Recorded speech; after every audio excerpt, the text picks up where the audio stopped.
अस्सलाम वालेकुम, मैं हूं Anila Shahzad global in 5 minutes के साथ। गाज़ा की जंग को 16वां दिन शुरू हो चुका है और बिल्कुल इज़राइल की तरफ से कोई भी नरमी इसमें नहीं आ रही है और वो मुस्तकिल बॉम्बिंग कर रहे हैं, दिन रात बॉम्बिंग कर रहे हैं गाज़ा के अंदर। ऑल्दो कि दुनिया के तमाम ममालिक जो हैं वो बातचीत कर रहे हैं, मगर ऐसा नहीं लगता कि यूरोपियन ममालिक जो उनके बैक में खड़े हैं इसराइल के, वो इसराइल को इस बात पे मजबूर कर रहे हैं कि वो अपनी इस बेईमाना हरकतों से और इस वॉर क्राइम से बाज आ जाए जो कि वो दिन रात बपा कर रहा है गाज़ा के लोगों के ऊपर। मुसलमान जहाँ तक ओआईसी, अरब लीग और इवन जो कल के दिन, परसों के दिन बल्कि कायरो में कायरो समिट इजिप्ट के अंदर मुनक़िद हुई, उसमें भी बार बार बहुत सख्त लफ्ज़ों में तंबीह की गई है मुसलमान तमाम अरब कंट्रीज़ और दीगर मुसलमान जो लीडरान हैं उनकी तरफ से कि जो इसराइल है वो फौरी तौर पे अपनी बॉम्बिंग जो है और इसको बंद करे और सीज़ फायर की तरफ आए और ह्यूमैनिटेरियन एड को मुस्तकिल जो उसने बंद किए रखा है उसको खोले। और वो कहने को तो कई दफ़ा इसराइल ने कहा है कि हम ह्यूमैनिटेरियन एड खोलने के लिए तैयार हैं, लेकिन उसके फ़ौरन बाद वो मुकर जाते हैं और क्योंकि उनकी जो बॉम्बिंग है वो रफ़ा बॉर्डर के साथ-साथ भी होती रहती है। इसलिए जब तक वो इस बात पे मानेंगे नहीं तब तक एड जो है वो अंदर नहीं दाखिल की जा सकती। और अब आज और कल के दिन में ये खबरें आई हैं कि 1 ट्रक, 2 ट्रक या चंद ट्रक एड के जो है वो अंदर दाखिल हुए हैं। लेकिन आप ये सोचो कि दिन रात जिस कौम को के ऊपर बॉम्ब बरसाए जा रहे हैं, जिनके हॉस्पिटल्स और जिनके जो स्कूल्स हैं, जिनके मोहल्लात हैं, उन तमाम को जो है वो बॉम्बिंग्स कर के उनको तबाह किया जा रहा है। उनको अगर आप 1 ट्रक या 2 ट्रक या चंद ट्रक एड के ला के दे भी दोगे तो उसमें उनका क्या बनेगा? क्योंकि या तो बॉम्बिंग रुक जाए या तो वो इस उसमें आ जाएँ कि चलो अब जो होना था हो गया, अब हम अपनी चीज़ों को ठीक करने की तरफ आते हैं। वो चीज़ तो है ही नहीं, बल्कि आज रात भी बॉम्बिंग हुई, कल भी बॉम्बिंग हुई और कायरो में जो ये समिट हो रही थी, उस वक़्त भी जो है इज़राइल पीछे से बॉम्बिंग करी जा रहा था। वो बिल्कुल भी बाज़ आने के लिए रेडी नहीं लगता। तो इस सारे अस्थना में मुस्लिम कंट्रीज़ की तरफ से क्या हो रहा है? एक तो तरफ ईरान जो है उसकी तरफ से जो एक उनकी प्रॉक्सी समझ लें या उनके सरपरस्ती में जो कि हिज़्बुल्लाह जो मिलिटेंट्स हैं जो कि लेबनान के अंदर स्टेशन्ड हैं, उन्होंने एक मुस्तकिल सेकंड फ्रंट शुरू कर रखा है लेबनान और इज़राइल के बॉर्डर के ऊपर और वो उसमें भी वो मतलब वो कमी नहीं कर रहे, मुस्तकिल जो है वो इज़राइल को वो इसमें तंग कर रहे हैं, उनकी तरफ से बॉम्बिंग जारी है। और मैं आपको बताऊँ कि ईरान के जो फ़ॉरेन मिनिस्टर वो पहले भी कई दफ़ा कह चुके हैं और आज फिर उन्होंने यही कहा है कि अगर इज़राइल जो है गाज़ा के अंदर अपनी वॉर को और दूसरे लफ्ज़ों में अपनी बॉम्बिंग को ख़त्म नहीं करता, तो फिर जो पूरा रीजन है वो आउट ऑफ कंट्रोल हो जाएगा और इसकी वजह ये है कि सिर्फ जो ईरान के प्रॉक्सी हिज़्बुल्लाह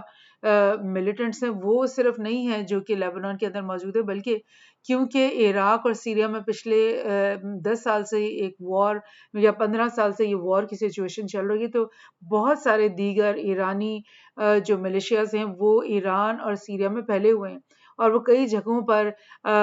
लड़ते भी रहे हैं और अभी भी वो मौजूद हैं बिकॉज़ अभी तक यूएस ने अपने तमाम बेसेस यहाँ से खाली नहीं किए हैं इराक और सीरिया से। और इसके अलावा कुर्दों की तरफ से जो है वो बशारुल असाद के ऊपर हमले के खतरा रहता है, इसलिए भी ये ईरानियन मिलिशियाज़ जो हैं इराक में और सीरिया में फैले हुए हैं। तो ऐसा नहीं कि सिर्फ हिज़्बुल्लाह है और हिज़्बुल्लाह के शायद 10,000 या 20,000 या इवन 1 लाख मिलिटेंट्स भी होंगे, लेकिन वो सिर्फ नहीं है बल्कि सीरिया में बेशुमार ये मिलिटेंट जो है वो पार्टीज़ बैठी हुई हैं, इराक में बैठी हुई हैं जो ईरान के इशारे पर एक दिन में जो है वो यहाँ से मूव करके लेबनान पहुँच सकती हैं और सीरिया के बॉर्डर पे पहुँच सकती हैं और गोलान हाइट्स पे कब्जा करने के फौरन बाद जो है वो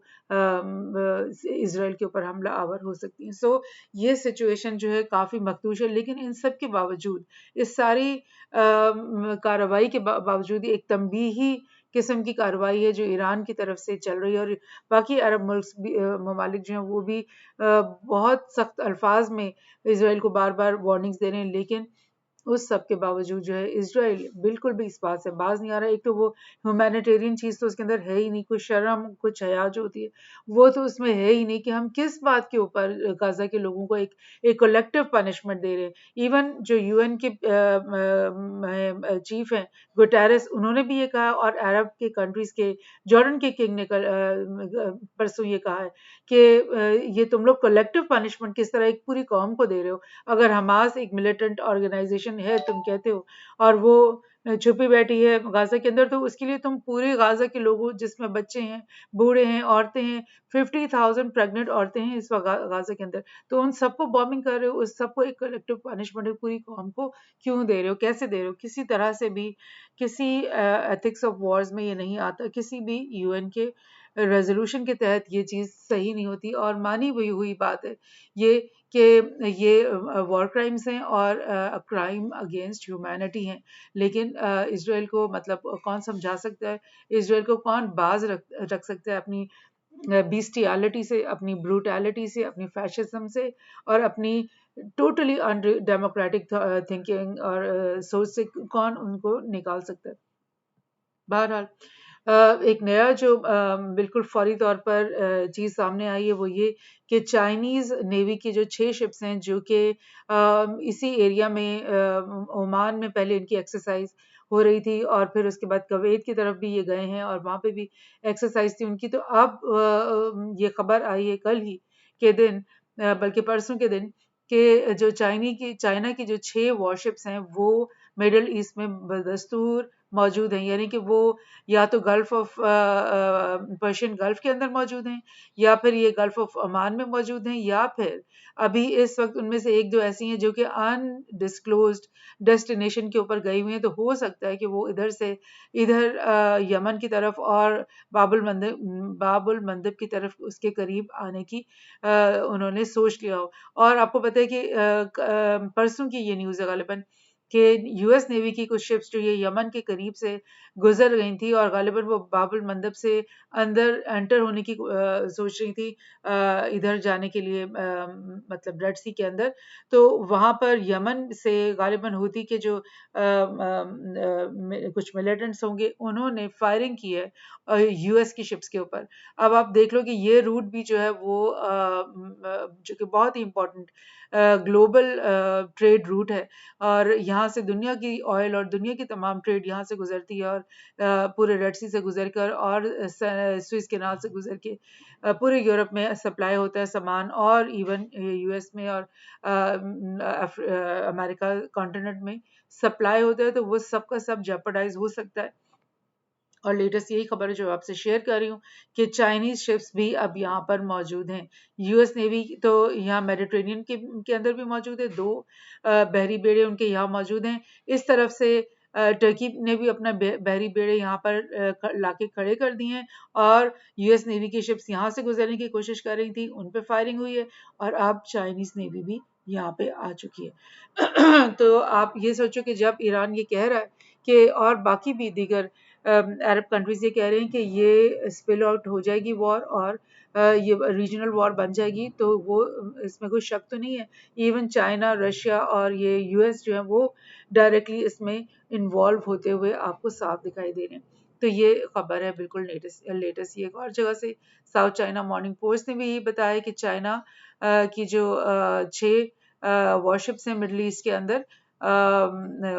पास्ट एक हफ्ते से वो वहाँ मौजूद हैं और वो एक्सरसाइज वगैरह कर रही थी। बहरहाल अभी तक वो वहाँ PLA 44th task force left Muscat for unspecified location on Saturday after taking part in joint exercise with Oman Navy. So ये unspecified location का तो मतलब है कि बिल्कुल साफ पॉइंट हो रहा है इस तरफ। अगर उसने कोई नॉर्मल जगह जाना होता है तो वो बता देते, लेकिन अनस्पेसिफाइड का मतलब ये है कि हो सकता है वो बाबुल मंदब की तरफ ही जा रहे हों। तो ये सिचुएशन चल रही है, और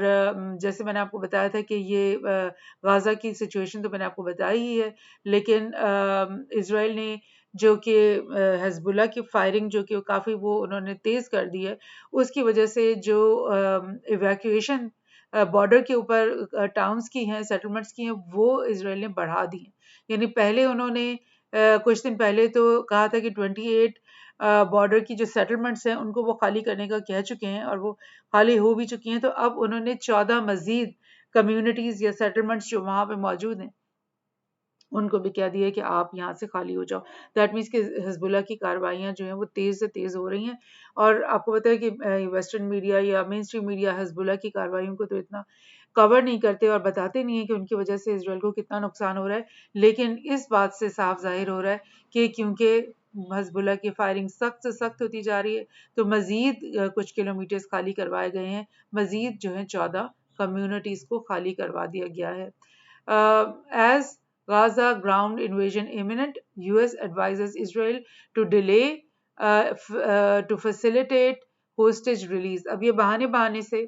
क्योंकि इसराइल जो है उसने काफ़ी दिनों से कहा हुआ है कि हम पूरी ग्राउंड इन्वेजन कर लेंगे गाज़ा के अंदर, और इस बात को जो है यूएस और बाकी जो इनके एलाइज हैं वो आके समझाने की कोशिश कर रहे हैं इसराइल को कि अगर तुमने गाज़ा के अंदर अपने टैंक और अपने फौजी घुसा दिए, पहली बात है कि तुम्हें डिफीट होगी, वहाँ पर तुम्हें बहुत मार खानी पड़ेगी और हम सबकी मतलब सुबकी होगी, तो ये मत करो। और अब दूसरे बहाने बना बना के वो उनको रोकने की कोशिश करें। फॉर एग्जांपल उन्होंने कहा है कि हम होस्टेजेस को रिलीज करा दें, फिर तुम जो है ना इन्वेजन कर लेना, तुम रुक जाओ, अभी कुछ और दिन रुक जाओ। हालांकि इसराइल को भी पता है कि वो जब घुसाएंगे अपने फौजी तो उन्होंने बहुत मार खानी है इस सारे सिलसिले में। US holding back Israel from strikes against Hezbollah, Hezbollah की तरफ भी स्ट्राइक करने से वो रोक रहा है। यूएस बज़ाहिर दिखा रहा है कि हम जो है वो